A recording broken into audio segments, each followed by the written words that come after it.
À la fête de famille, j'ai trouvé mon fils le visage couvert de bleu, ses vêtements souillés. Ma propre sœur a ricané, c'est juste une blague. Dans un éclair de rage, je l'ai giflé de toutes mes forces. Derrière moi, ma mère a hurlé, espèce de bâtarde. Mais le lendemain, elle est venue me supplier de laisser une chance à sa fille préférée, comme si mon fils n'existait pas resté avec moi pour découvrir comment ce jour a déclenché une guerre où j'ai dû détruire ma famille pour sauver mon enfant. Avant d'entrer dans les détails de cette journée qui a tout changé, j'aimerais savoir d'où vous m'écoutez. Dites-moi dans les commentaires de quelle ville ou de quel pays vous regardez cette vidéo, et quelle heure il est chez vous. C'est fascinant de voir jusqu'où nos histoires peuvent voyager. Je m'appelle Adeline, j'ai 36 ans. Je suis une mère célibataire. Mon fils, Léandre, est tout mon univers. À 9 ans, il a la douceur des enfants qui ont dû grandir un peu trop vite. Ce samedi-là, nous étions dans ma vieille Renault Clio, roulant sur les routes de campagne qui serpentent à travers la vallée de la Loire. Le soleil de juin filtrait à travers les platanes, mais je ne sentais aucune chaleur. Une boule d'angoisse me serrait l'estomac, une sensation familière à chaque fois que je devais retourner dans la maison de mon enfance. À côté de moi, Léandre était tout à sa joie. Il serrait contre lui une boîte en carton, son trésor. À l'intérieur, sa collection de voitures miniatures anciennes, des pièces qu'il avait chinées avec son argent de poche, chacune avec sa propre histoire. Tu crois qu'ils vont t'aimer, maman? Surtout la Citroën DS. Elle est rare. Sa voix était pleine d'une innocence qui me transperçait le cœur.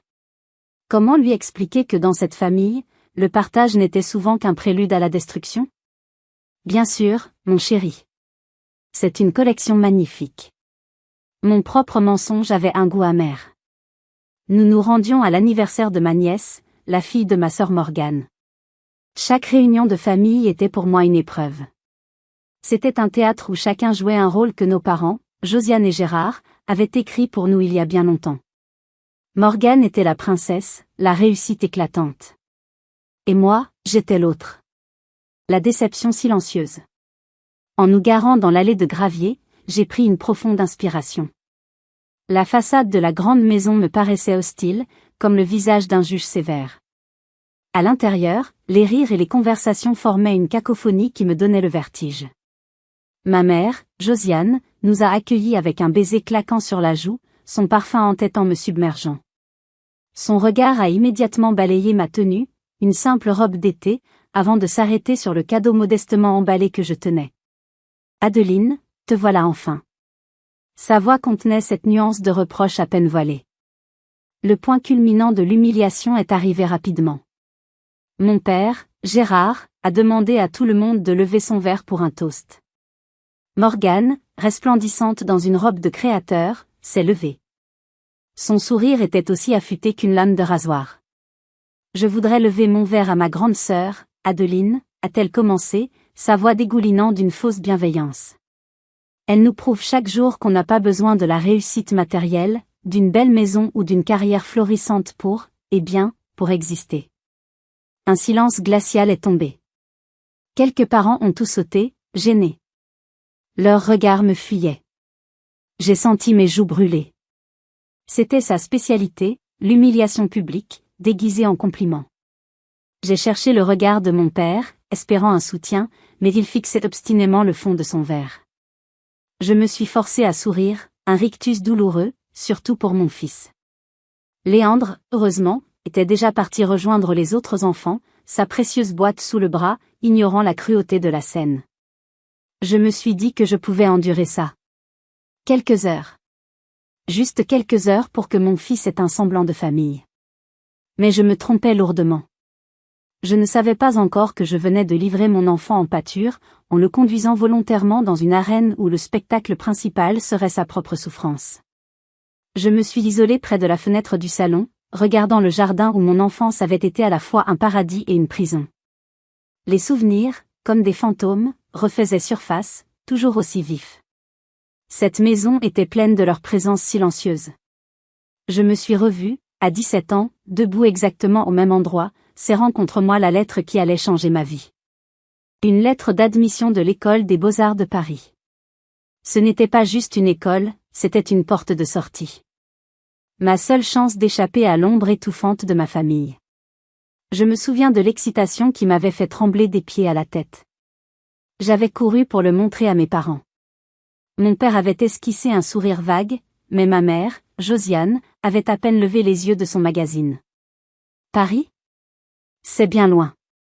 Et bien cher. Mais le pire venait de ma sœur, Morgane. Elle avait 15 ans à l'époque, et son regard en découvrant la lettre était un mélange toxique d'envie et de haine pure. Elle n'avait rien dit. C'était sa méthode. Le silence, puis le coup de poignard dans le dos. Quelques semaines plus tard, une autre lettre est arrivée. Froide, officielle. L'école des beaux-arts retirait mon admission et ma bourse de 50 000 €, citant des « preuves de plagiat » dans mon portfolio. J'étais anéantie. Je ne comprenais pas. Mon travail était original, il venait de mes tripes. J'ai pleuré pendant des jours. J'ai supplié mes parents de m'aider, de contacter l'école, de prouver qu'il y avait une erreur. Ma mère avait eu cette phrase terrible, « Écoute, Adeline, il faut voir la réalité en face. Peut-être que tu n'as tout simplement pas le niveau. » Ce n'est pas un drame. Ce n'est que des années plus tard que j'ai su la vérité. J'ai appris par une cousine éloignée que Morgane s'était vantée d'avoir « sauvé » sa grande sœur d'une vie de bohème. Elle avait secrètement photocopié certains de mes carnets de croquis, les avait envoyés à l'école avec une lettre anonyme, m'accusant d'avoir copié le style d'un artiste local peu connu. C'était un mensonge si astucieux, si pervers, qu'il était presque impossible à démystifier. Elle n'avait pas seulement volé mon avenir, elle avait sali ma passion. Quand j'ai confronté mes parents avec cette information, ma mère a balayé mes accusations. Morgane n'aurait jamais fait ça. Tu es paranoïaque. 2 semaines après que j'ai reçu la lettre de refus, ils avaient offert un scooter flambant neuf à Morgane pour ses excellents résultats au brevet. La récompense était allée au bourreau, pendant que la victime devait ravaler ses larmes. Cette injustice a creusé un fossé entre nous, un canyon que rien n'a jamais pu combler. Cette dynamique s'est répétée tout au long de notre vie. Quand je me suis mariée avec Vincent, le père de Léandre, Morgane a joué le rôle de la confidente, semant le doute et la discorde dans notre couple. Elle lui murmurait que je n'étais pas assez ambitieuse pour lui, que ma passion pour la comptabilité était ennuyeuse. Elle a lentement érodé la confiance de Vincent, jusqu'à ce que notre mariage s'effondre sous le poids de ses manipulations. Après mon divorce, alors que je luttais pour joindre les deux bouts et élever mon fils seul, Morgane a épousé un riche promoteur immobilier et a affiché son bonheur ostentatoire comme un trophée. Mes parents ne cessaient de la couvrir de louanges. Le rire strident des enfants dans le jardin m'a tiré de mes sombres pensées. J'ai vu Léandre, mon petit garçon si pur, essayer de montrer sa déesse miniature à ses cousins, qui l'ignoraient superbement. Je me suis fait une promesse silencieuse. Je ne laisserai pas l'histoire se répéter. Je ne laisserai pas la jalousie toxique de Morgane empoisonner la vie de mon fils comme elle avait empoisonné la mienne. Mais cette promesse, aussi fervente soit-elle, était sur le point d'être mise à l'épreuve de la manière la plus brutale qui soit. Et j'allais découvrir que la cruauté de ma sœur n'avait, en réalité, aucune limite. Je suis retournée dans le brouhaha du jardin, décidée à ne pas quitter Léandre des yeux. J'ai tout de suite senti que quelque chose avait changé. L'atmosphère autour des enfants était devenue pesante. Mon fils, qui quelques minutes plus tôt riait aux éclats, se tenait maintenant à l'écart, le visage fermé. Ses cousins, menés par le fils aîné de Morgane, un garçon arrogant de 10 ans, lui lançaient des regards moqueurs. Il jouait au foot, et à chaque fois que Léandre essayait de s'approcher du ballon, il le repoussait d'un coup d'épaule. « Dégage, le nain, c'est pour les grands ici », a lancé l'un d'eux. Mon sang n'a fait qu'un tour. J'ai commencé à avancer, prête à intervenir, mais la main de mon père, Gérard, s'est posée sur mon bras. « Laisse-les, Adeline. Ce sont des jeux de garçons. Ne va pas encore faire d'histoire. » Faire des histoires. C'était l'expression consacrée. À chaque fois que je protestais contre une injustice, c'est moi qui faisais des histoires. Je me suis sentie impuissante, prise au piège entre mon instinct de mère et la loi du silence imposée par ma propre famille. C'est à ce moment que j'ai vu Madame Fournier, notre voisine de toujours, une petite dame aux cheveux blancs qui nous avait vu grandir, s'approcher de ma mère. Sa voix était basse mais je pouvais entendre son inquiétude. Josiane, tu devrais peut-être surveiller un peu les enfants. Ils sont bien durs avec le petit Léandre. Ma mère a eu un rire condescendant, un rire que je connaissais trop bien. Oh, Berthe, vous vous inquiétez toujours pour un rien. Ce ne sont que des enfants. Un peu de caractère, ça ne lui fera pas de mal. Humiliée, Madame Fournier a secoué la tête tristement et s'est éloignée. Le message était clair, le spectacle pouvait continuer, la direction approuvait. J'ai fait semblant de prendre un verre sur la terrasse, mais mes yeux étaient rivés sur Morgane.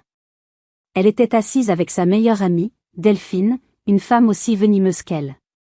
Elle chuchotait, le regard fixé sur Léandre. Leur sourire était cruel. Un fragment de leur conversation m'est parvenu, porté par le vent. J'ai appelé son patron ce matin, disait Morgane.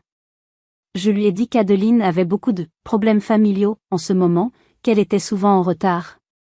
Juste pour préparer le terrain. Delphine a gloussé. Tu es diabolique. C'est ce qu'elle mérite. J'étais paralysée par l'horreur. Elle n'était pas seulement en train de s'en prendre à mon fils, elle essayait activement de détruire ma vie professionnelle, le seul pilier de stabilité financière que j'avais. Comment pouvait-on être aussi profondément méchant? Mon regard a ensuite été attiré par un mouvement suspect.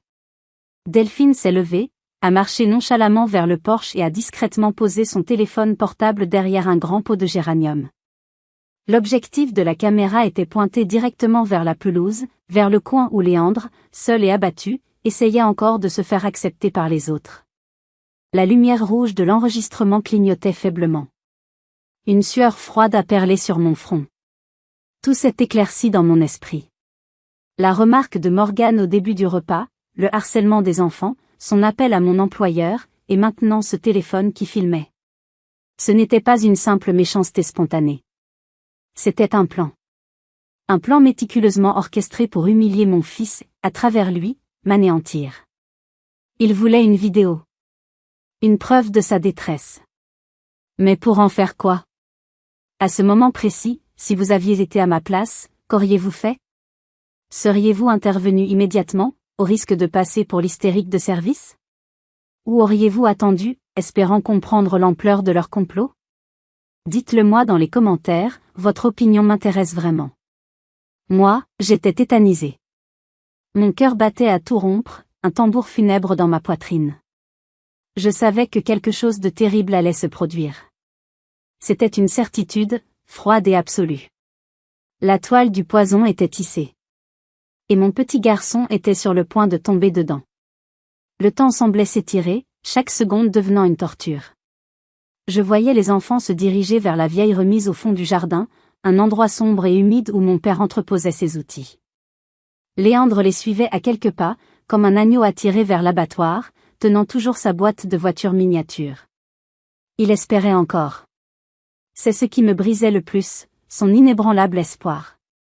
Je suis restée figée sur la terrasse, un verre de jus de fruits à la main, essayant de paraître normale.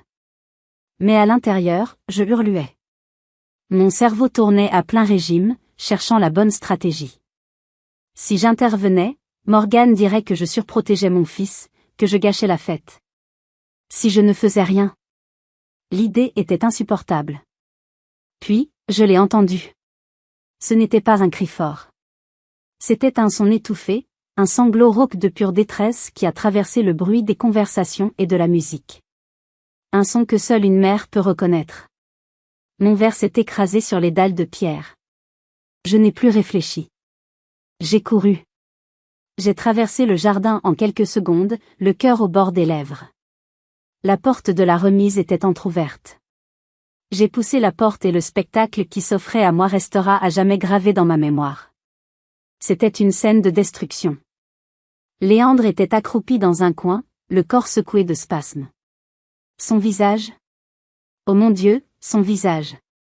Sa joue gauche était enflée et commençait à bleuir, marquée par l'empreinte rouge de 5 doigts. Sa chemise était déchirée, maculée de boue et de glaçage de gâteau. Et tout autour de lui, par terre, gisaient les restes de son trésor. Sa collection. Les petites voitures étaient en pièces. Des roues arrachées, des carrosseries écrasées, du verre brisé.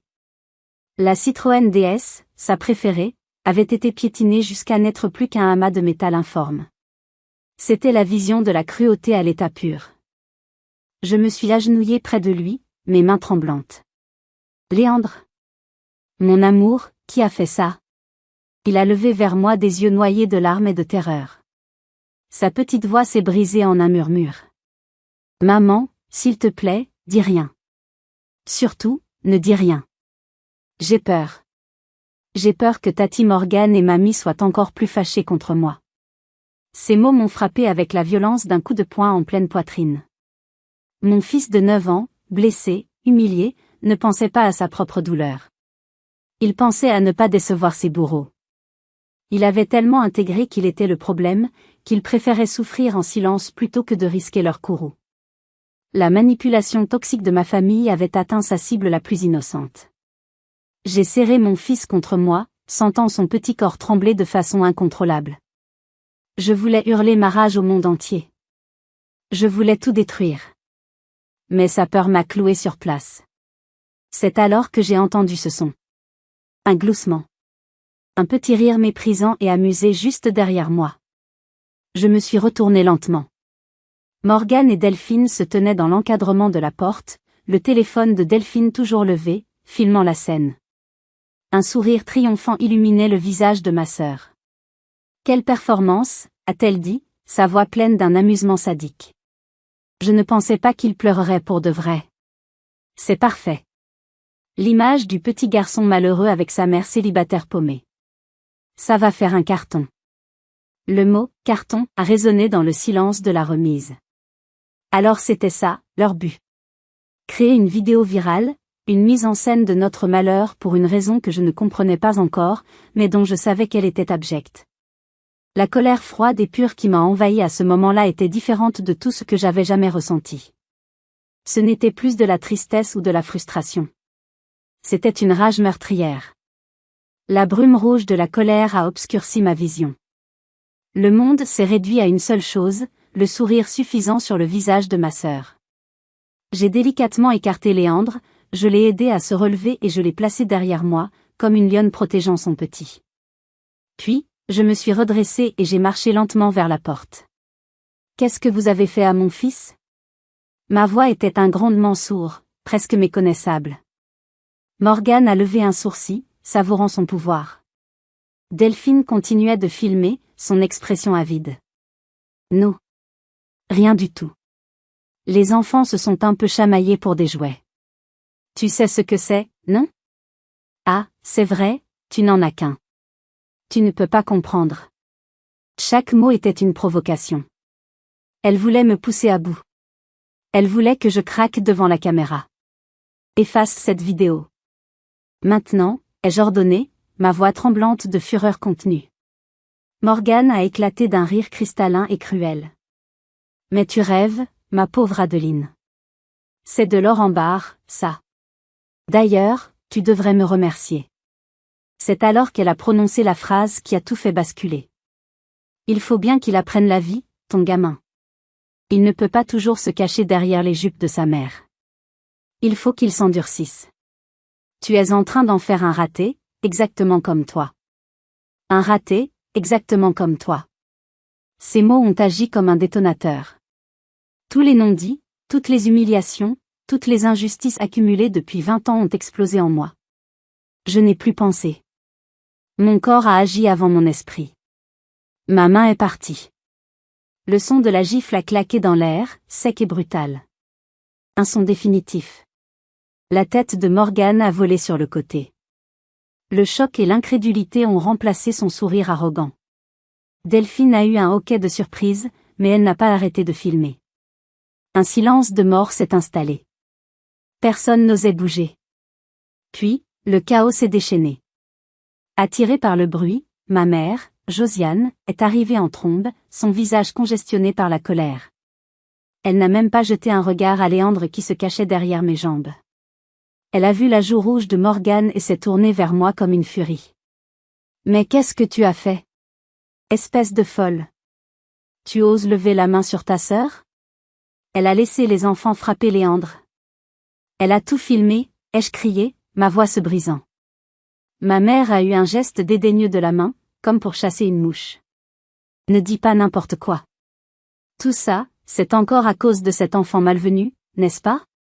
Depuis qu'il est né, il n'apporte que des problèmes. Cet enfant malvenu. La malédiction était prononcée. Le jugement final était tombé.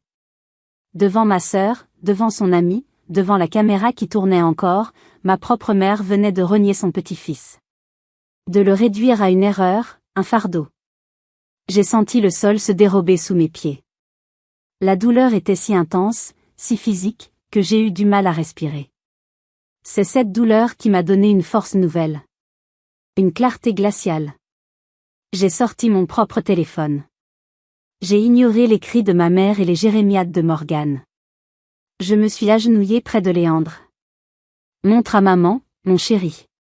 D'une main tremblante, j'ai pris des photos. Des photos en gros plan de sa joue meurtrie. De sa chemise déchirée. Des débris de ses voitures. Chaque cliché était une promesse. Une promesse de justice. Je me suis relevée. J'ai regardé ma mère et ma sœur dans les yeux. Ceci, ai-je dit en montrant mon téléphone, c'est la preuve. Votre petit jeu est terminé. Vous allez le payer. Toutes les deux. J'ai pris la main de Léandre. Et sans un regard en arrière, j'ai traversé la fête qui continuait comme si de rien n'était, quittant pour toujours la maison qui n'avait jamais été un foyer. Le cauchemar ne faisait que commencer, mais pour la première fois de ma vie, je savais que je n'étais plus la victime. J'étais prête à me battre. Le trajet du retour s'est fait dans un silence assourdissant, seulement brisé par les reniflements étouffés de Léandre sur la banquette arrière. Je conduisais en mode automatique, mes mains crispées sur le volant, les images de la scène tournant en boucle dans ma tête. La joue de mon fils. Le sourire de ma sœur. Le visage haineux de ma mère. Chaque détail était un tisonnier brûlant dans ma mémoire. Une fois arrivé dans notre petit appartement, la première chose que j'ai faite a été d'appeler mon avocate, Maître Dubois, une femme que j'avais consultée lors de mon divorce. D'une voix que je m'efforçais de garder stable, je lui ai tout raconté, lui envoyant immédiatement les photos que j'avais prises. C'est une agression, Adeline, m'a-t-elle dit d'un ton grave. Et le fait qu'ils aient filmé la détresse de votre fils est un facteur aggravant. Nous allons porter plainte. Mais cette vidéo qu'ils détiennent, ce serait l'idéal de la récupérer. Récupérer la vidéo semblait impossible. C'était leur trophée, leur arme. Je me sentais démunie. Les jours qui ont suivi ont été un brouillard de tristesse et de colère. Léandre était devenu silencieux, un fantôme dans notre propre maison. Il ne touchait plus à ses jouets. Il passait des heures à regarder par la fenêtre, le regard vide. La blessure sur sa joue s'estompait, mais celle de son cœur était béante. J'ai reçu des dizaines d'appels et de messages de ma mère et de Morgane. Je les ai tous ignorés. Je ne pouvais pas leur parler. Je ne savais pas si je le pourrais un jour. Et puis, 3 jours après le drame, un miracle inattendu s'est produit. Une enveloppe matelassée est arrivée au cabinet de Maître Dubois. À l'intérieur, il n'y avait pas de lettre d'expéditeur. Juste une clé USB et un petit mot, écrit d'une main tremblante et âgée, « J'ai tout vu. J'ai tout entendu. Ce n'est pas juste. Une grand-mère ne devrait jamais parler comme ça de son petit-fils. J'ai vu la jeune femme oublier son téléphone. Je l'ai pris. Voici ce qu'il y avait dessus. Faites en bon usage. Une voisine qui a une conscience. C'était Madame Fournier. Maître Dubois m'a appelé immédiatement. Adeline, vous n'allez pas le croire. J'ai la vidéo. La vidéo complète. J'ai éclaté en sanglots au téléphone. C'était un soulagement si intense qu'il en était douloureux. Cette femme, cette voisine que ma mère avait traitée avec tant de mépris, venait de nous offrir la justice sur un plateau d'argent. Son courage et son intégrité contrastaient si violemment avec la lâcheté et la cruauté de ma propre famille. La vidéo était encore pire que dans mes souvenirs. Elle montrait tout. Morgane chuchotant à ses enfants de s'occuper de Léandre. Les insultes, les bousculades. La scène dans la remise, filmée de l'extérieur. Le son était clair. On entendait les pleurs de mon fils, les rires de ma sœur. Et surtout, on entendait la voix de ma mère, prononçant cette phrase terrible, cet enfant malvenu. Mon avocate a immédiatement déposé une plainte pour agression, harcèlement et violation du droit à l'image d'un mineur. Les choses s'accéléraient. Quelques jours plus tard, alors que je pensais que la situation ne pouvait pas être plus explosive, l'un des invités de la fête, un cousin éloigné qui avait apparemment toujours détesté l'arrogance de Morgan, a publié sur les réseaux sociaux un court extrait de la vidéo qu'il avait lui-même filmée de loin. Il n'avait pas la qualité de la vidéo de Madame Fournier, mais on y voyait clairement ma gifle, et surtout, on entendait la voix de ma mère hurlant sa malédiction. En moins de 24 heures, c'est devenu viral. La machine médiatique s'est emballée. Morgan, l'agent immobilier de luxe, la femme parfaite, est devenue la Tati cruelle. Ma mère, la grand-mère indigne. Leur monde de faux-semblants et de respectabilité s'est effondré comme un château de cartes. Les appels que je recevais maintenant n'étaient plus des insultes, mais des messages paniqués, suppliants. Mais il était trop tard. La justice que je cherchais n'était plus seulement la mienne, elle était devenue publique. Et je savais que leur chute ne faisait que commencer. Alors que le monde extérieur se déchaînait, notre petit appartement est devenu un sanctuaire, une bulle de silence au milieu de la tempête. Mon unique priorité était Léandre. La chute publique de sa tante et de sa grand-mère n'avait aucune importance pour lui. Son monde à lui s'était brisé, et je devais l'aider à en recoller les morceaux. Les premières semaines ont été les plus difficiles. Léandre avait des cauchemars. Il se réveillait en hurlant, trempé de sueur. En journée, il était apathique, refusant de sortir ou de voir ses amis. La lumière dans ses yeux s'était éteinte. Sur les conseils de notre médecin, j'ai pris rendez-vous avec une psychologue pour enfants, une femme douce et patiente nommée Madame Girard. La première séance a été un silence de 45 minutes. Léandre est resté assis sur sa chaise, fixant le sol, refusant de prononcer un seul mot. J'attendais dans la salle d'attente, le ventre noué, me sentant la pire mère du monde. Étais-je responsable? Aurais-je dû le protéger plus tôt? La culpabilité me rongeait.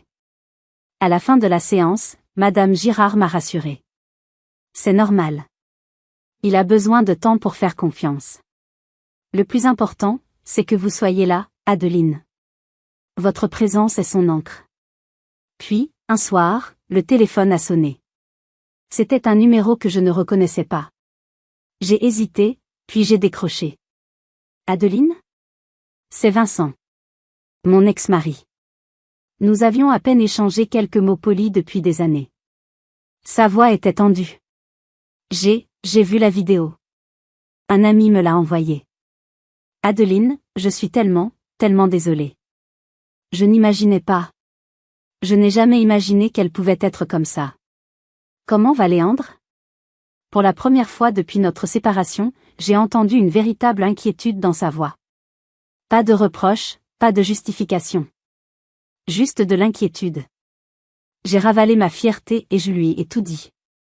Les cauchemars, le silence, la psychologue. Il a écouté sans m'interrompre. Je veux aider, a-t-il dit finalement. Je peux payer les séances de thérapie. C'est le moins que je puisse faire. Je voudrais lui parler, si tu es d'accord. J'ai hésité. Vincent n'avait jamais été un père très présent, souvent plus intéressé par sa carrière que par son fils. Mais la sincérité dans sa voix m'a touchée. Le soir suivant, il a appelé. J'ai mis le haut-parleur. Léandre n'a d'abord rien dit. Vincent a parlé, maladroitement, de football, de jeux vidéo. Puis il a dit, tu sais, Léo, ce qui est arrivé, ce n'est pas de ta faute. Tu n'as rien fait de mal. Ce sont les adultes qui ont été stupides et méchants. Un petit son est sorti de la bouche de mon fils. Un murmure. Vraiment? Vraiment, a confirmé Vincent. Et je suis désolée de ne pas avoir été là pour te protéger. Ce fut le début d'un changement infime, mais réel. Vincent a commencé à appeler tous les soirs. Il ne parlait pas forcément du drame, mais il était là. Présent. Nos amis, Cédric et Aurore, ont aussi été nos piliers. Ils passaient nous voir sans prévenir, avec une pizza ou des croissants chauds. Ils ne posaient pas de questions. Ils s'asseyaient avec Léandre et montaient des Legos avec lui, ou regardaient des dessins animés. Cédric, un passionné de modélisme, a un jour apporté une maquette d'avion complexe. On l'a construit ensemble, champion, a-t-il demandé à Léandre. Pour la première fois depuis des semaines, j'ai vu une étincelle d'intérêt dans les yeux de mon fils. Ils se sont installés à la table de la cuisine, et pendant des heures, ils ont assemblé les petites pièces de plastique. C'était une thérapie silencieuse, une reconstruction minutieuse, pièce par pièce. Tout comme mon fils. Un soir, alors que je le bordais, Léandre m'a serré très fort dans ses bras. Maman? Oui, mon cœur? Est-ce qu'on pourra acheter une nouvelle petite voiture? Juste une? Pour recommencer? Les larmes me sont montées aux yeux. C'était la question que j'attendais.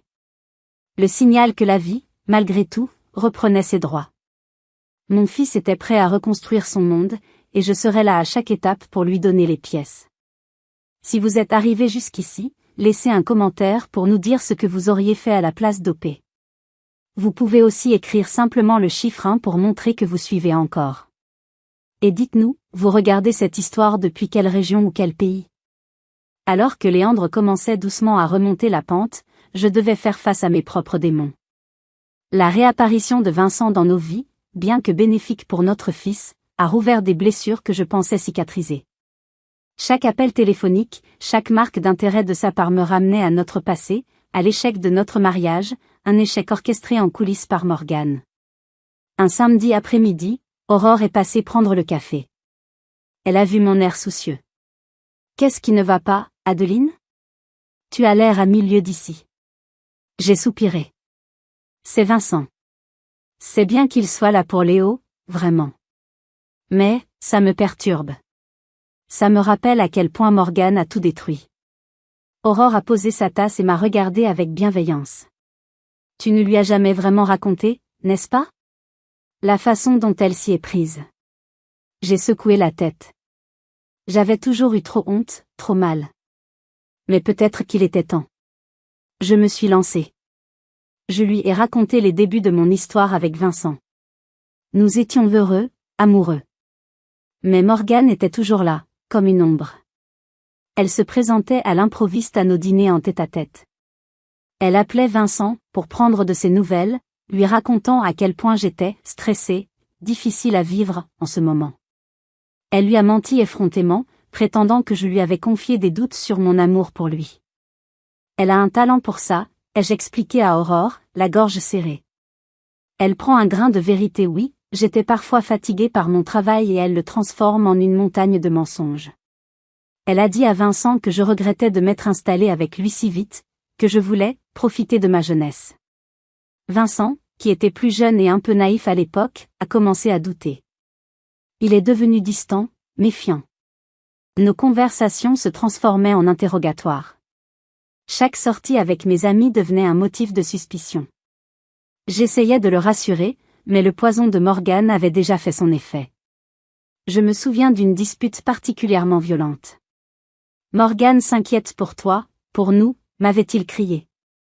Elle est la seule à voir que tu n'es pas heureuse. Il croyait ma sœur, pas moi. C'est ce qui m'a brisé. La fondation de notre confiance avait été dynamitée. La séparation était devenue inévitable. Raconter tout cela à voix haute était à la fois douloureux et libérateur. C'était comme nettoyer une plaie infectée. Tu vois, ai-je conclu, il n'est pas un mauvais homme. Il a juste été manipulé par une experte. Et maintenant, il revient, plein de remords. Je ne sais pas comment gérer ça. Tu n'as pas à le gérer, a sagement répondu Aurore. Tu dois juste être honnête. Avec lui, et avec toi-même. Le soir même, quand Vincent a appelé pour parler à Léandre, je lui ai demandé de rester en ligne après. Mon cœur battait la chamade. Vincent, il faut qu'on parle. De nous. De pourquoi ça n'a pas marché. Et je lui ai tout raconté. Sans crier, sans accuser. Juste les faits. Le rôle exact que Morgane avait joué. Je lui ai rappelé des conversations précises, des mensonges spécifiques qu'elle lui avait dit. Il y a eu un long silence à l'autre bout du fil. Puis, j'ai entendu un son étouffé. Il pleurait. J'ai été tellement stupide, a-t-il murmuré. Tellement aveugle. Je lui ai tout raconté, nos disputes, mes doutes. Je lui ai donné les armes pour nous détruire. Adeline, pardonne-moi. Ce n'était pas le pardon que je cherchais. C'était la reconnaissance de la vérité. Je ne sais pas si je peux te pardonner, Vincent, ai-je répondu honnêtement. Mais il faut qu'on avance. Pour Léandre. Il a besoin que ses deux parents soient des adultes responsables. Pas des ennemis. Cette conversation n'a pas effacé le passé, mais elle a ouvert la porte à un avenir différent. Un avenir où nous ne serions peut-être pas un couple, mais où nous pourrions être des alliés pour notre fils. C'était une autre pièce du puzzle de ma reconstruction. Mais la pièce maîtresse, le procès, était encore à venir. Et je me demandais si j'aurais la force d'affronter ma mère et ma sœur devant un juge. Si vous êtes arrivés jusqu'ici, laissez un commentaire pour nous dire ce que vous auriez fait à la place d'OP. Vous pouvez aussi écrire simplement le chiffre 1 pour montrer que vous suivez encore. Et dites-nous, vous regardez cette histoire depuis quelle région ou quel pays? Le jour du procès est arrivé plus vite que je ne l'aurais cru. C'était une matinée grise de novembre, le ciel de Tours pesait lourdement sur la ville, comme un reflet de mon propre état d'esprit. En entrant dans le palais de justice, j'ai senti la main de Léandre se crisper dans la mienne.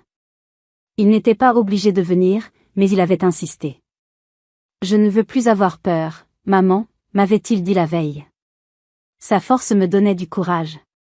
Vincent était là aussi, debout, un peu maladroit, de l'autre côté de moi. Une présence solide et silencieuse. Quand je les ai vus, assises sur le banc des accusés, mon cœur a raté un battement. Morgane et ma mère. Elle semblait diminuer, presque fragile sous les néons blafards de la salle d'audience. Morgane fixait le sol, son visage habituellement si arrogant était maintenant un masque de cire. Ma mère, elle, me regardait fixement, ses yeux brillants d'une colère froide et accusatrice. Il n'y avait pas une once de remords dans son regard. Pour elle, la seule coupable, c'était moi. Le procès a été rapide. Maître Dubois a été brillante. Elle n'a pas eu besoin de longs discours. Elle a simplement projeté la vidéo sur le grand écran de la salle. Le silence était total. On entendait les rires cruels de ma sœur, les pleurs de mon fils, et cette phrase terrible de ma mère qui a résonné comme un coup de tonnerre, cet enfant malvenu. J'ai vu certains jurés grimacer. Le juge, un homme d'une 50aine d'années, avait le visage fermé, impénétrable. L'avocat de la défense a bien essayé de plaider la blague qui a mal tourné, la dispute familiale montée en épingle. Mais les images parlaient d'elles-mêmes. Elles étaient la vérité brute, incontestable. Quand le juge a demandé à Morgane si elle avait quelque chose à dire, elle s'est levée, tremblante. Je regrette, a-t-elle balbutié. Je n'ai jamais voulu lui faire de mal. Son mensonge était si pathétique, si vide, qu'il en était presque insultant. Après une courte délibération, le verdict est tombé. Morgane a été reconnue coupable d'agression sur mineur, de harcèlement et de violation du droit à l'image. Elle a été condamnée à une lourde amende de plusieurs dizaines de milliers d'euros en dommages et intérêts pour le préjudice moral subi par Léandre, ainsi qu'à un travail d'intérêt général dans une association de protection de l'enfance. Un symbole puissant. Ma mère, en tant que complice passive et pour ses propos discriminatoires, a également reçu une amende. Mais la partie la plus importante du jugement était l'ordonnance restrictive.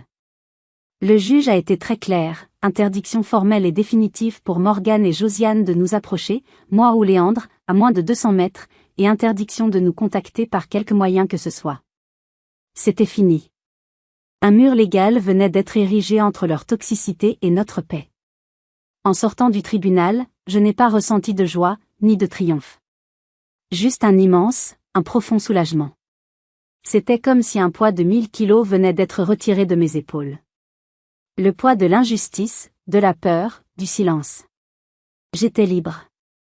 Nous étions libres. Vincent a posé une main sur mon épaule. Tu as été incroyablement courageuse, Adeline. J'ai regardé Léandre. Il levait les yeux vers moi, et pour la première fois depuis des mois, son sourire n'était pas teinté de tristesse. C'était un vrai sourire d'enfant. C'est fini, maman? Oui, mon trésor.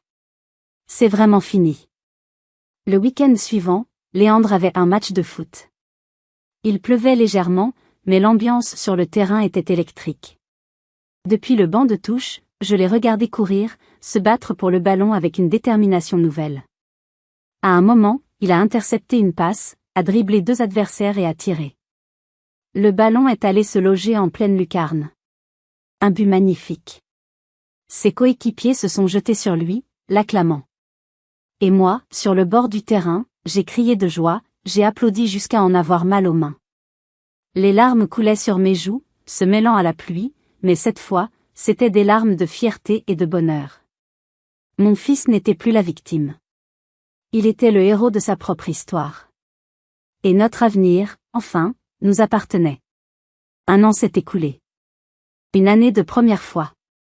Le premier Noël sans drame. Le premier anniversaire de Léandre célébré dans la joie et non dans la crainte. Le premier été où le mot « vacances » signifiait vraiment repos et non pas obligation familiale.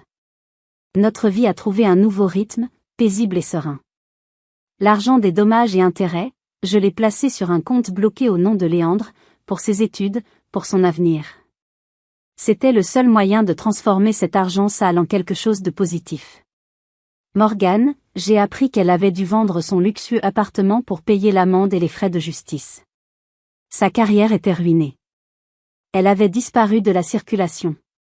Ma mère, quant à elle, s'est enfermée dans le silence et l'amertume.